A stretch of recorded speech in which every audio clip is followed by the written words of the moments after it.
Las vecinas de la calle Doctor Checa Salcedo han vuelto a decorar su calle. En esta ocasión, han vestido la travesía de Semana Santa construyendo un Cristo y una Virgen hecho a mano con materiales reciclados. Escuchamos a las autoras de la decoración. Nosotras, las vecinas de Checa Salcedo, nos unimos cada año con una ilusión que crece más y más. Decoramos nuestra calle en Navidad, en feria, en Halloween y este año por primera vez en Semana Santa. Todo lo que veis está hecho a mano, sí, cada detalle.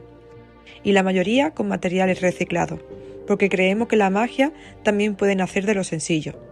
No podéis imaginaros la cantidad de horas que hay detrás de todo esto.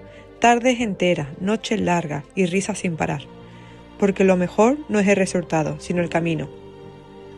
Hay noches en las que del cansancio acabamos diciendo tonterías, inventándonos palabras y riéndonos hasta que no podemos más.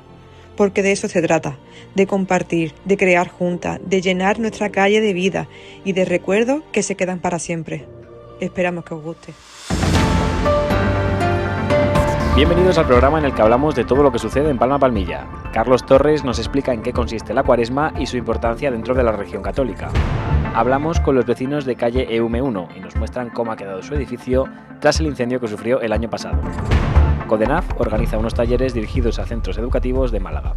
Todo esto y mucho más en el programa de hoy. Yo soy Javier González y en el control técnico tenemos a Noemí Caronel. Esto es Cerca de tu casa. No se muevan, que comenzamos. Visita colorcomunitaria.org y dona €1 al mes.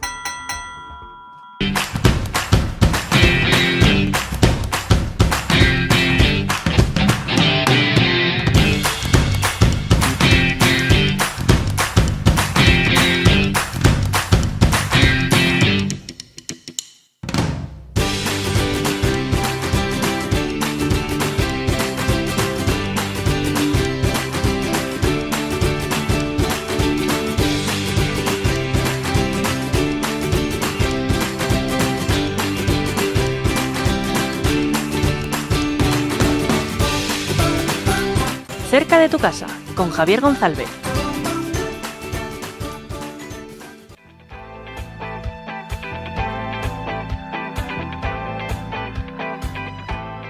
Se ha acabado la Cuaresma, ya saben, ese periodo especial de 40 días que comienza el miércoles de ceniza y termina el viernes de ceniza.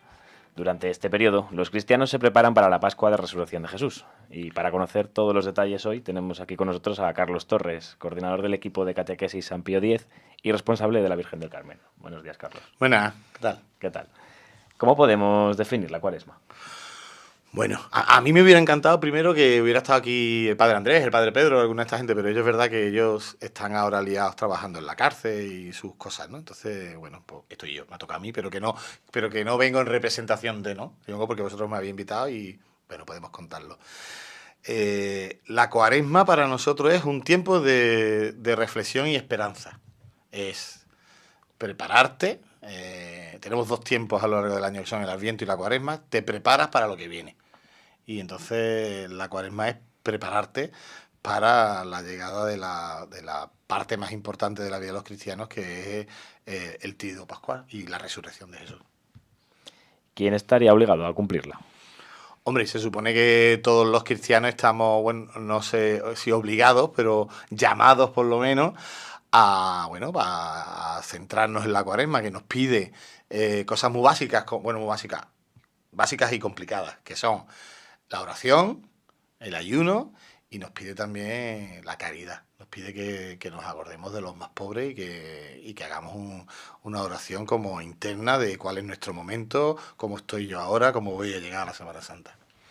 ¿Este periodo ha existido siempre? ¿Desde cuándo podemos decir que existe la Cuaresma? Pues mira, yo no sé decirte exactamente desde cuándo existe. Yo sé que, bueno, en la parte que yo vivo, yo la he vivido siempre. Y de hecho hay, en el tema popular, hay refranes que hablan de la Cuaresma con cosas muy concretitas. No te voy a decir ninguno de ellos. Un refranes porque son feillos. Pero es verdad que la Cuaresma, entiendo que yo no sé decirte cuándo se instituye la Cuaresma como tal. No sabría decírtelo. ¿Y crees que ha cambiado la forma de vivir la Cuaresma con el tiempo, igual desde tu juventud hasta ahora? Bueno, sí, ¿no? Y de hecho ahora, precisamente hace poco hemos tenido una especie de debate de cómo se vivía la cuaresma antes, cómo se vive la cuaresma ahora, ¿no? Como tiempos mucho más rigurosos que lo hacemos ahora, sigue habiendo comunidades que lo hacen así, súper riguroso. O ayer precisamente hablábamos con un matrimonio que nos ha llegado a la parroquia desde Burgos, que decían que, claro, no es lo mismo vivir la cuaresma en Málaga que vivirla en Burgos. No es lo mismo vivir la cuaresma o la Semana Santa en Andalucía que vivirla en Burgos o que vivirla en Valladolid. Aquí la cosa es diferente. ¿Qué papel juega en la oración, el arrepentimiento o la reflexión en este periodo? Bueno, pues un papel importante. Ten en cuenta que estamos llamados a prepararnos. Dentro de esa preparación, evidentemente, el perdón también juega una parte importante. De hecho, en los periodos como el Adviento y la Cuaresma, especialmente, hay un llamado a la penitencia o un llamado a pedir perdón, las confesiones. Y siempre tenemos un momento dentro de ese encuadre de esas semanas para, bueno, un momento comunitario para sentarnos y confesarse quien quiera. Te puedes confesar cuando tú quieras, pero especialmente en periodos como este. ¿Y por qué se relaciona con el sacrificio? Bueno, porque normalmente siempre se ha dicho el ayuno, que es un sacrificio. Es verdad que ahora eso se ha como cambiado, ¿no? Nos dicen los responsables, los curas, y no es solo ayunar, que también. Quitarte de eso que tú sabes que te estás beneficiando todos los días y que igual no pasa nada porque digas, pues que me gusta mucho, yo qué sé, algo que nos guste mucho ver televisión, pues me voy a retirar un poquito de esto, voy a estar más pendiente a lo que es prepararme para la cuaresma, o voy a estar más pendiente a ayudar a gente que hasta ahora no ha ayudado, o a gente que creo que puede hacerle bien, que yo me acerque un poquito a ellos, no sé. La forma no de pegarte, sino de, bueno, vamos a vivir la cuaresma de una manera que me centre en lo que viene, que me centre en los hermanos y que me centre en ayudar a la gente que está cerquita, o a la que está lejos también. ¿Y cómo es un día de Cuaresma comparado con un día normal? ¿Cómo lo definirías, un día a día? Pues nosotros, es verdad que el día a día te absorbe, si el trabajar, muchas veces nos dicen, ¿ves que hay religiones que rezan? Bueno, nosotros también tenemos oraciones a lo largo del día, lo que pasa es que hay momentos que no te permite pararte para hacer, pues a las 12, por ejemplo, para rezar a la Virgen o en determinadas horas del día, que hay oraciones muy concretas, pero bueno, te pide un poco reflexionar. Sobre todo es verdad que las diferentes comunidades van lanzando reflexiones para el día, ¿no? Y hay recomendaciones para cada día. Y nos van dando textos, cada día, cada texto del Evangelio de la Cuaresma nos va acercando un poquito más a esa historia. Nos hacen, los responsables de las comunidades nos hacen reflexionar sobre lo que estamos viviendo y también para que nos paremos en, oye, estamos viviendo esto. Vamos a vivirlo. Es verdad que en Málaga, por ejemplo, hay gente que su preparación a la cuaresma es asistir a los traslados, sabe que sale hoy no sé quién, Bueno, pero eso es una forma de vivirlo y hay otra forma más interiorizada que mucha gente en las comunidades de Málaga, en todas las parroquias de Málaga, lo hacen así, ¿no?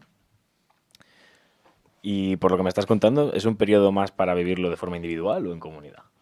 No, es que no tiene sentido. Tú lo puedes vivir de forma individual en tus momentos, pero yo creo que no tiene sentido vivirlo solo.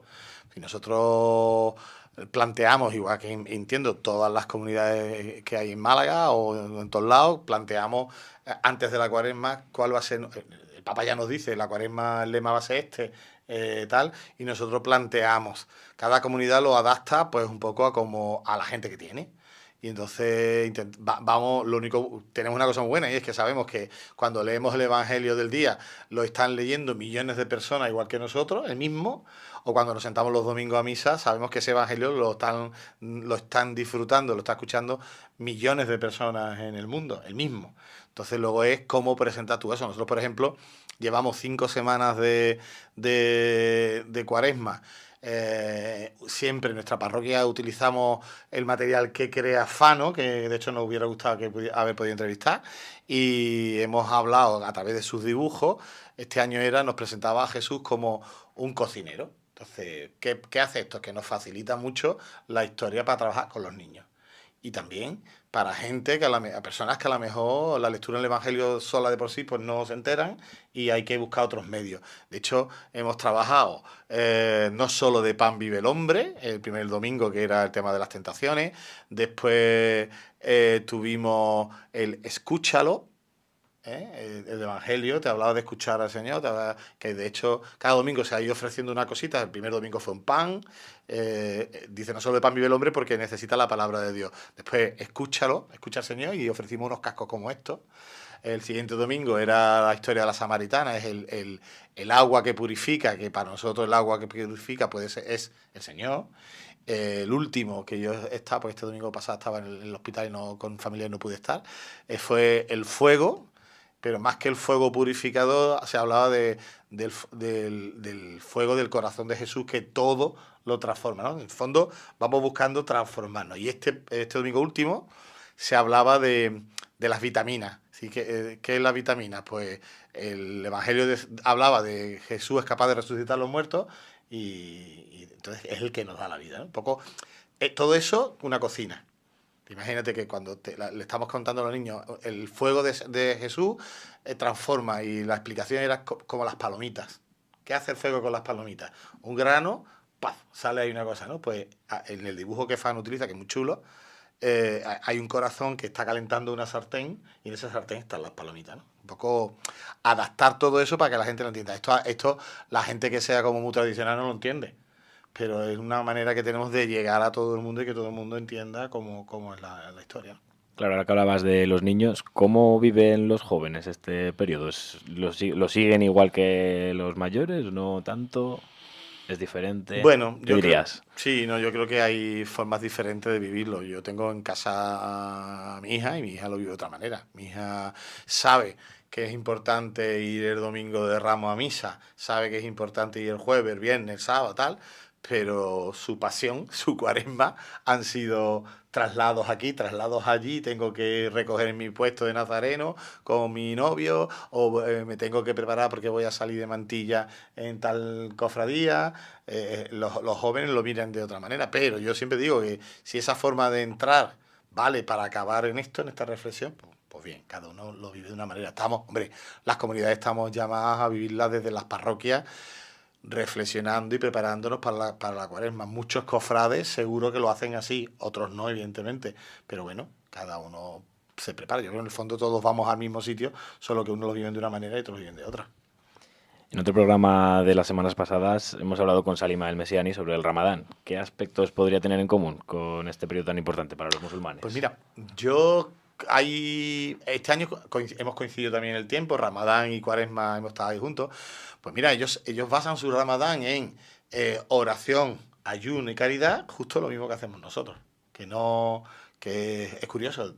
Pues vamos a sentarnos a rezar, vamos a rezar por el resto del mundo, vamos a pensar en la gente que necesita y vamos un poco a sentir lo que siente la gente, pues, que no tiene para vivir el diario, ¿no? Ellos es verdad que hacen, los musulmanes que practican el Ramadán 100%, pues hacen un periodo de ayuno mucho más fuerte que nosotros, pero es verdad que también a nosotros nos llaman a ayunar también en la alimentación, el tema de la carne, por ejemplo, y también en el tema de qué cosas te gustan a ti, pues prívate de todo eso que te gusta, ¿no? Si hay gente que puede hacer gestos tan simples como, pues mira, a mí la Coca-Cola me gusta mucho, no voy a beber Coca-Cola en toda la cuaresma. A lo mejor parece un gesto muy tonto, pero para alguien que necesita, porque hay gente que necesita la Coca-Cola para su vida, pues se retira eso. O otras cosas. No he puesto este ejemplo, como se podrían haber puesto otros tantos, ¿no? ¿Qué mensaje destacarías sobre la cuaresma a nuestros oyentes? ¿Qué reflexión? Bueno, yo entiendo que la cuaresma para nosotros la vivimos como un camino de esperanza. Parece que estamos viendo decir que pesados son los cristianos, que les gusta tanto recordar una y otra vez la muerte de Jesús, ¿no? Que es macabro, ¿no? Pues para entender, si nosotros llegamos reflexionando a través de la palabra del Señor, pues que viene, ¿no? Que viene. De hecho, ahí el segundo domingo, en el Evangelio de Transfiguración, Fano nos dice que el Señor no está haciendo un spoiler, porque cuando hace la transfiguración le está diciendo a los que están con él, mira qué bien se vive en el cielo. Te está diciendo, oye, que el final es este, ¿no? El final es que yo voy a morir y el final es que se vive muy bien en el cielo. Pero bueno, esa es la historia, recordar. Sí, para mí la Semana Santa, que yo la vivo en mi comunidad, la vivo en los oficios del Jueves Santo. El domingo celebramos pues la entrada del Señor con los ramos, que es algo que decide él es el que prepara esa entrada triunfal. Luego nos vamos al Jueves Santo, que es como, bueno, no es como no, es la cena última, donde se prepara y se instaura lo que luego será la misa, la Santa Cena. Y el viernes es un día como muy serio, ¿no? Si el Señor ya ha muerto, nos juntamos para rezar, pero fíjate, ya no hay Eucaristía ni nada. Pues porque ese día está vacío, no, el Señor no está. Y luego volvemos el Sábado Santo, pues con la explosión de la resurrección y terminando y empezando año litúrgico, porque los cristianos, nuestro cirio pascual, que es símbolo de esperanza y de la resurrección, el 2025 todavía sigue. Nosotros el sábado de la vigilia cambiaremos y pondremos 2026. Hasta ese momento el año litúrgico no ha terminado, termina justo el día de la resurrección. Y también me comentabas antes que se notaba hasta en los colores, ¿no? En la Sí. parroquia. Bueno, nosotros con los niños trabajamos mucho. Siempre dice, venga, ¿el cura qué color tiene hoy? Verde. ¿El verde qué significa? Pues significa tiempo ordinario. Es el tiempo normal. Luego llega en el Adviento, antes de la Navidad, pues el morado otra vez, porque es tiempo otra vez de reflexión, de decir lo que nos lleva Jesús. Y en Navidad, ¿qué hacemos? Pues celebramos el nacimiento de Jesús. Muchas veces, pero Jesús no nació ese día. No, pero nosotros lo celebramos, recordamos, es un recordatorio, ¿no? Y luego nos prepara, otra vez volvemos al tiempo ordinario, volvemos a la normalidad, luego nos llega la Cuaresma, volvemos al morado.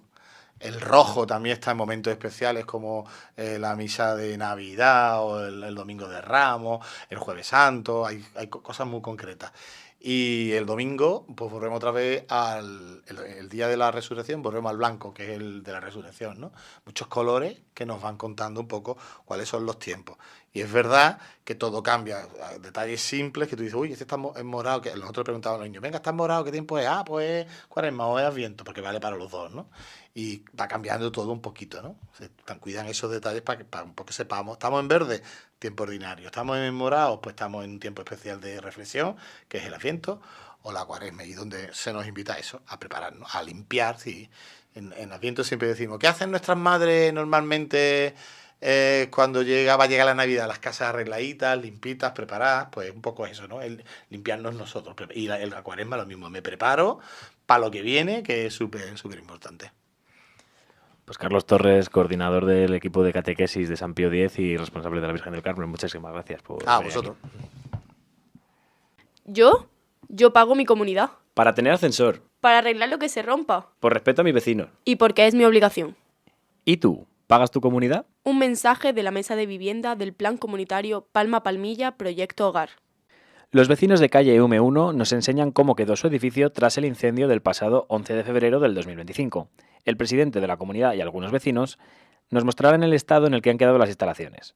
Nuestros compañeros Andrés Saborido y Miguel Ángel Peláez han hablado con los vecinos afectados. El edificio número 1 de la calle Eume pide ayuda. La comunidad de vecinos reclama una actuación urgente ante las circunstancias del bloque, donde viven 42 familias. Humedades, desprendimientos de paredes y el techo de las viviendas, ascensores sin funcionar y cortes de electricidad son algunos de los problemas del bloque. Además, los vecinos aseguran que están proliferando ratas e insectos. Fuentes municipales indican que la comunidad de vecinos se constituyó hace un año tras un grave incendio. También se asignó un administrador de fincas de oficio para que ayudase a la comunidad en los trámites de mejora del bloque. Además, los vecinos afirman que el ayuntamiento asumirá las mejoras de bajantes y suministro de agua y luz, aunque el inicio de las obras se está retrasando. Como es habitual, toda solución pasa por la existencia y el funcionamiento de la comunidad del bloque. Los vecinos del bloque 1 de la calle UM en el distrito número 5 de Palma Palmilla denuncian la situación del abandono institucional que sufren tras el incendio del pasado 11 de febrero del 2025. A pesar de haber constituido legalmente nuestra comunidad y contar con un administrador de finca, ¿vale?, la familia denuncia que las intervenciones municipales son parches de 2 pesetas. El ayuntamiento limpió la azotea cuando se prendió fuego en el edificio, pero los huecos de los ascensores, como podéis ver, no lo ha limpiado la empresa. Es un dinero que se han reembolsado esa empresa también. Ya hemos denunciado a Sanidad y no tenemos respuesta ninguna. Cada vez que voy al distrito, a la oficina de OMA, me rechazan y me dicen que tengo que pedir cita. Cuando voy a pedir cita es que los ordenadores no funcionan. Algo siempre pasa, alguna traba hay. He estado hablando con el administrador, también de finca, no sabe nada. El arquitecto supuestamente ya ha terminado los planos que están entregados en el Instituto Municipal de la Vivienda, a ver si nos lo aceptan o no, pero esto es una obra de gran envergadura. Bueno, como podéis ver, la situación del edificio está bastante deteriorada y como podéis ver aquí los ascensores, pues como dijo mi vecina anteriormente, pues somos seres humanos y lo único que necesitamos es que arreglen todo el edificio. Que arreglen todo el edificio, básicamente, porque hay personas mayores, hay niños, hay mujeres con carrito que tienen que subir las escaleras. Imagínate una persona que vive en un séptimo con un carrito, o como ha dicho mi vecina, su marido que está inválido, no puede subir correctamente las escaleras. Los bajantes están muy mal, están deteriorados también, y por ejemplo, en mi piso, lo que viene siendo el cuarto de baño, todo el cuarto de baño, el techo está prácticamente que se cae. Que no queremos tampoco vivir como los ricos, ni con piscina, ni con nada de eso. Solamente queremos el arreglo que necesitamos para sobrevivir en las casas, porque las casas están ya que se caen abajo. A mí me se caen las cayolas, me se caen las losetas, y es lo que necesitamos, una cosa de que podamos vivir, no lujo. Lujo no queremos. Mientras tanto, los vecinos siguen esperando una solución.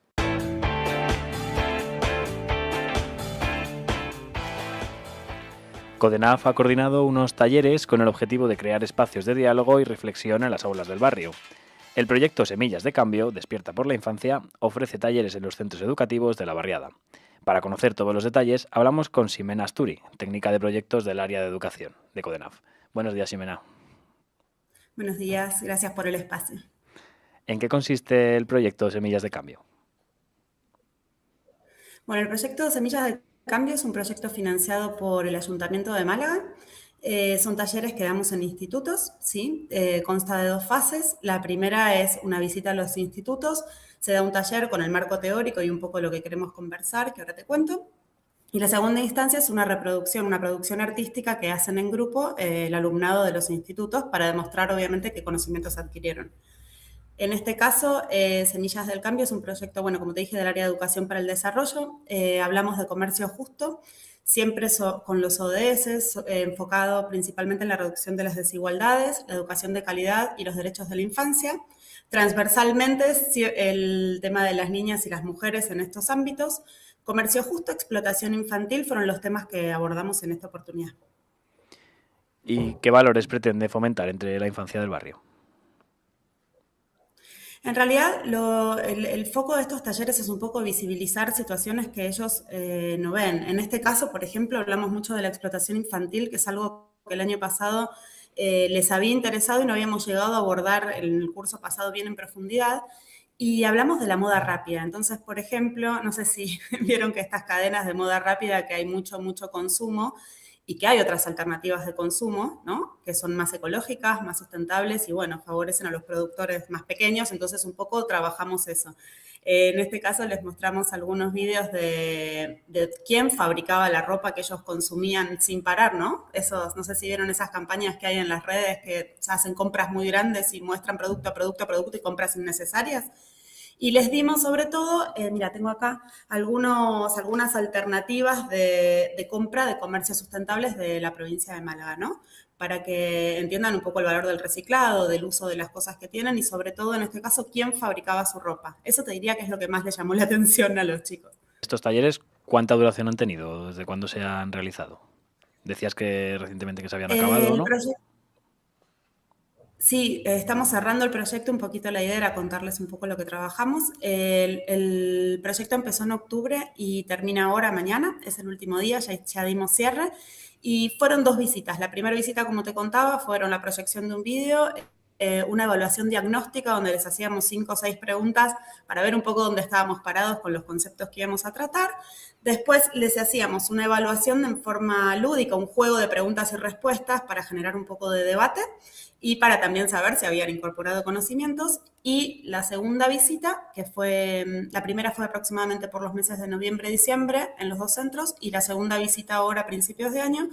Y lo que hicimos fue hacer una producción artística con lo que ellos habían incorporado de los talleres. Y eso dio forma a un manual, a un cuadernillo, que la idea es que los centros lo puedan replicar en otras actividades y de paso que llegue a la comunidad, ¿no? Que no quede solo dentro del espacio del aula.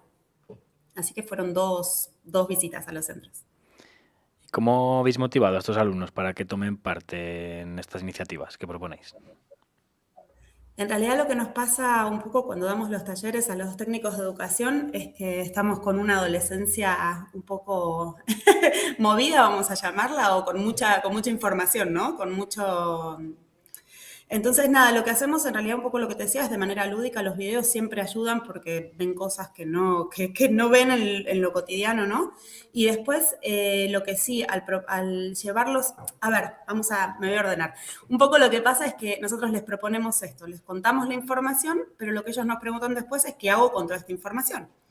Entonces, la motivación que generalmente encuentran es después realizar algo ellos. En algunos centros surgió que luego de esto lo que ellos realizaron fueron mercadillos, por ejemplo. Entonces dijeron, bueno, tenemos mucha ropa, hay mucho consumo en el centro, ¿cómo podemos moverla? Y dentro de los centros concientizan, sensibilizan al resto de la población y además hacen actividades ellos. Yo creo que eso es lo que más los motiva. ¿Qué edades más o menos tenían estos niños a los que estaban dirigidos los talleres? Estuvieron enfocados a primero y segundo de la ESO, así que 13, 14, hasta 15 algunos.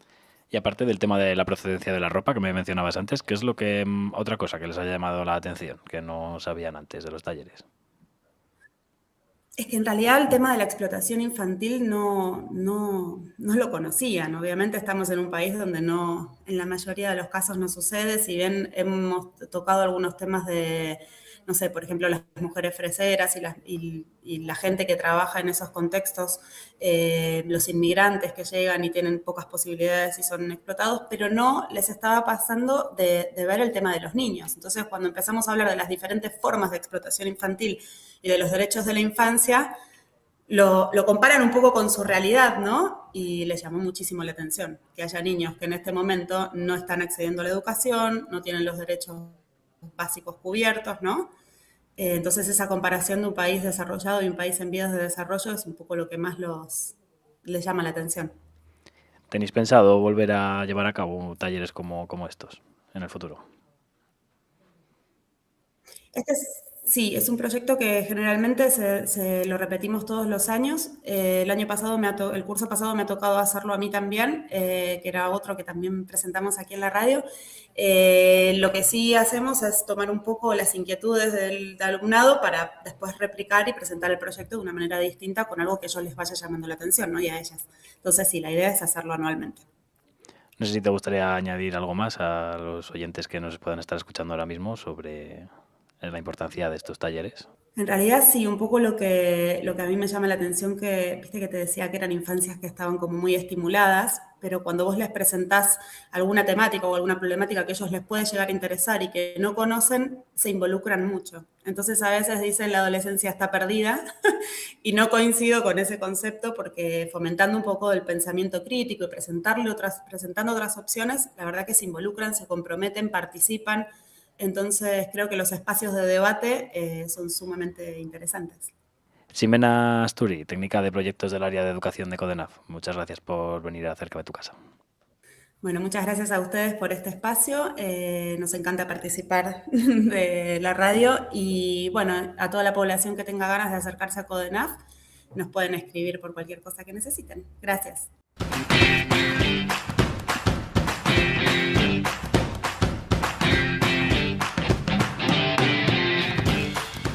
Con estos talleres para centros educativos nos despedimos. No dejen de escuchar Cerca de tu Casa, el informativo de Palma Palmilla que explica lo que sucede en el barrio. Han escuchado a Javier González y en el control técnico hemos tenido a Noemí Carbonell. Recuerden también seguirnos en redes sociales buscando Color Comunitaria, la radio comunitaria de Palma a Palmilla. Hasta la semana que viene.